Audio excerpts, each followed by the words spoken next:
So my dear friends, we are just around the corner from Disney's D23 Expo next week. Lucasfilm is confirmed to have a panel, and as we spoke about a couple of days ago, we should expect some kind of announcement. Recently we got our first look at Skeleton Crew, a few pictures, and a release date of December 3rd. But how about our first teaser trailer? D23 is a great opportunity to get some fan momentum and excitement going. But what about a Star Wars announcement that is pretty unprecedented? I wouldn't write it off. A new development might raise your eyebrows. And this comes after Shawn Levy, Deadpool and Wolverine director, gave a really unexpected update about his upcoming pipeline Star Wars movie with Vulture.com. We don't know when it's going to come out, when it's set, what it's about, no information known, but we might get some details sooner than you think. Lucasfilm is known to cancel movies. Some directors like Patty Jenkins have claimed on and off their movie is happening, it's not happening, then it's back on the slate. There is so much confusion, and PR is often very messy. And so when Shawn Levy was rumoured to be directing a Star Wars film, Star Wars fans kind of shrugged and said, no trailer, no project, we don't trust this is ever going to happen. And it's a pretty reasonable response. But speaking with Vulture, Levy alludes to his movie not being that far off. In fact, it might come before Dave Filoni's movie. More on this in a moment. There's a small chance, very small but possible chance, it gets a mention at D23. Maybe not a synopsis or even a full title, but a mention. So why do I say this? Because Shawn Levy said to Vulture, quote, his Star Wars movie is in very active development. Previously he said he's got ideas in mind, he can't wait to work on it, but he has other priorities. And now he makes it sound as though it's one of his primary focuses, at the forefront of his noggin. Something despite his busy schedule he's going to be working on in the very near future. Maybe plans are in place for production to start. And there is a lot of evidence his movie is going to come before that of Dave Filoni. I'm not talking about The Mandalorian and Grogu, that is Jon Favreau's movie in 2026. I'm talking about the one that Dave Filoni is going to make probably after Ahsoka Season 2. I say this because Filoni is collaborating on the Favreau film, Ahsoka, like I said, creative officer of other projects, and what I'm trying to say is that he's a very busy man. On top of everything else he's working on, I just don't see him making the 2027 release date for his own movie.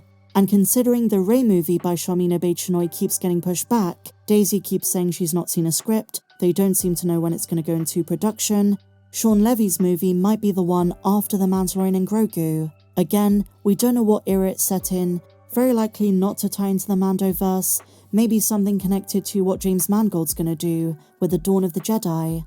But also keep in mind there was speculation on the other end of the timeline that this could be a Rise of Kylo Ren standalone, a Ben Solo spin-off, especially when you consider Shawn Levy's friendship to Adam Driver, and I'm sure if this were to be the case, they would hire a younger actor to play younger Ben. What I think Shawn Levy could do really well is a movie set around Luke Skywalker's academy, a bit later than Book of Boba Fett, but showing us post-Episode 6 Luke, and the childhood and training of Ben Solo. This could also be a project that shows us the corruption of Ben from Snoke. In either case, my dear friends, what I'm saying is, there is a possibility we get a surprise announcement at D23 next week. Based on so many disappointments in recent years at conventions though, I'm not going to hold my breath.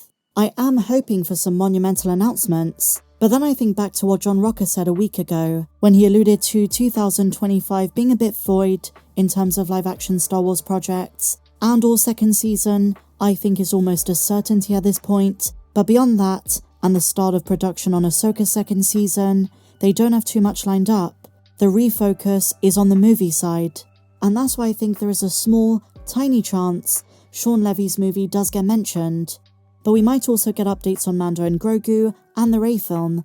I don't think we'll get absolutely nothing. I don't think they're going to leave us with absolutely no announcements. Lucasfilm is confirmed to have a panel and they will be announcing something. But keeping our expectations, very grounded, very down to earth. At best, we'll get a teaser trailer for Skeleton Crew. And speaking of which, we do have some updates, but I want to start by talking about a pretty compelling theory that I've seen come up. Aside from the Amblin stuff and Goonies, one keen-eyed viewer pointed out that Skeleton Crew might have been inspired by Peter Pan, in terms of its imagery and themes, even down to the name of one of the new droids. The name SM-33, which is the name of the droid Nick Frost is voicing, when written out, looks like Smee. Then they noted how in the teaser trailer shown at Star Wars Celebration, Jude Law's character primarily wears green, like Peter Pan. Not to mention the children getting swept off to a distant galaxy is similar to the darling children getting whisked off to Neverland. And then of course, the pirates. Not to mention, the hoverbikes the kids are going to ride in Skeleton Crew is kind of similar to the darling kids learning to fly.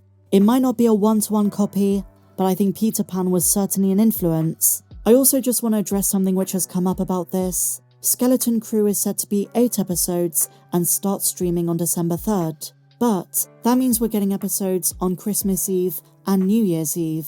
And I have seen, based on this scheduling, some speculation that it's all gonna drop on one day on December 3rd, the entire first season, because they don't want to clash it with the holidays. I'm telling you, my dear friends, I don't think Lucasfilm cares that much about this. Book of Boba Fett's schedule, even though not overlapping with Christmas itself, also ran through the holiday season, and the sequel trilogy also aired throughout December as well, so I don't think Disney and Lucasfilm are too concerned about this. And I can't see them dropping the whole thing at once. I could be wrong, but what I would say is probable is another 2-episode premiere. Let's wait and see what they're going to announce. And in other Skeleton Crew news, my dear friends, Bryce Dallas Howard has posted a picture of herself, presumably when the show was in production, wearing a jacket with the series logo on the back. She's hyping it up, and we've known since July of last year when she spoke with Katie Sackhoff on the Blah Blah Blah podcast that she will be directing 1 episode. I can't wait to see what she does with this. She writes, "Skeleton Crew represent, grateful to be playing in the Star Wars sandbox again as director." And I also just want to say, my dear friends, according to a wild rumour from Daniel Richman, so do take this with a pinch of salt, Jude Law's character Jod Na Wood is in fact a Force sensitive, which was a rumour we heard back in 2022, another survivor of the Great Jedi Purge of Order 66. And here's what's interesting, Star Wars fans, once again divided on opinions for an upcoming show. It's understandable after the Acolyte, and this headline speaks for itself. Just hope he's not wasted like Soul. Jude Law's star power might not be enough for Star Wars fans to put their hopes on Skeleton Crew after the Acolyte disaster. And I guess the contention in this instance is just like Lee Jung-jae, Jude Law is a well-established, talented, versatile actor, and let's hope he's not being done wrong by the writing and directing decisions on Skeleton Crew. I don't think he will be, to be honest, and it's mostly based on the fact Skeleton Crew doesn't have the same pressure on it that The Acolyte did. The first live-action High Republic series, a show that wanted to take itself very seriously, a show that was the first Sith-oriented canon Lucasfilm project, and that to my mind is very different to a festive, Amblin-style, kids lost in space, made for children and families type of show.